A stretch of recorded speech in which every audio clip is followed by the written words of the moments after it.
প্রিয় বন্ধুরা, আসসালামু আলাইকুম।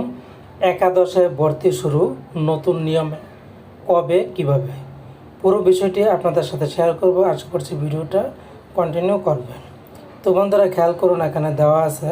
আমরা যদি নিউজটা খেয়াল করি, প্রথমে তারা দিয়েছে কলেজে ক্লাস শুরু 23 সেপ্টেম্বর, ভর্তির আবেদন 2 থেকে 10 সেপ্টেম্বর।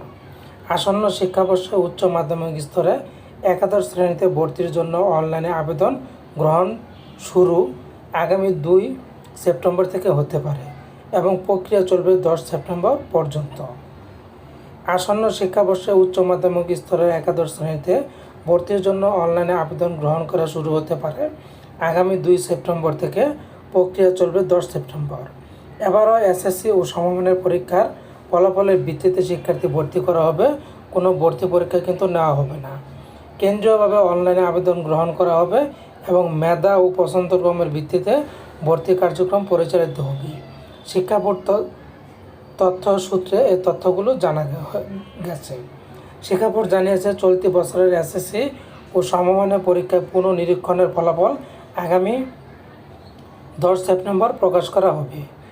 পুনঃনিরীক্ষণের ফলাফল প্রকাশ করার পর তারপরে যেটা করা হবে সেটা হচ্ছে, পরিবর্তন হলে প্রথম ধাপে আবেদন করতে পারেনি তারা কিন্তু 12-13 সেপ্টেম্বর কলেজে ভর্তির জন্য আবেদনের সুযোগ পাবে।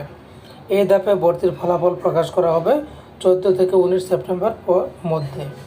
পরে নির্বাচিতদের ফলাফল যাচাই বাছাই শেষে ভর্তির কাজ শুরু হবে আগামী 20 সেপ্টেম্বর থেকে 22 সেপ্টেম্বরের মধ্যে।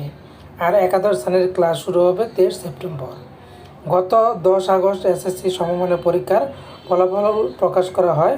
এবার কিন্তু 11টি শিক্ষা বোর্ডে এসএসসি সমমানের পরীক্ষায় পরীক্ষার্থী ছিল 18 লাখের বেশি, পাশ করেছে 11 লাখের বেশি। প্রায় 7 লাখ পরীক্ষার্থী কিন্তু পাশ করতে পারেনি। সারা দেশে একাদশ শ্রেণীতে ভর্তির আসন রয়েছে 25 লাখ। গতবার ভর্তি হয়েছিল 58.7%, অর্থাৎ খালি ছিল 41.3%। তবে মোট খালি আসন থাকলেও জিপিএ পাস পেয়ে অনেকে তাদের কাঙ্ক্ষিত প্রতিষ্ঠানে কিন্তু ভর্তি হতে পারবে না, কারণ তুলনামূলকভাবে ভালো প্রতিষ্ঠানের আসন কম। এবার 11টি শিক্ষা বোর্ডে জিপিএ পাস পেয়েছে 1,16,000-এর বেশি শিক্ষার্থী। এর মধ্যে 9টি সাধারণ শিক্ষা বোর্ডে জিপিএ পাস পেয়েছে 1,06,009 জন। তো বন্ধুরা, এরকম সর্বশেষ একাদশ ভর্তির খবরগুলি পেতে হলে চ্যানেলটি সাবস্ক্রাইব করে বেল বাটন বাজিয়ে রাখো।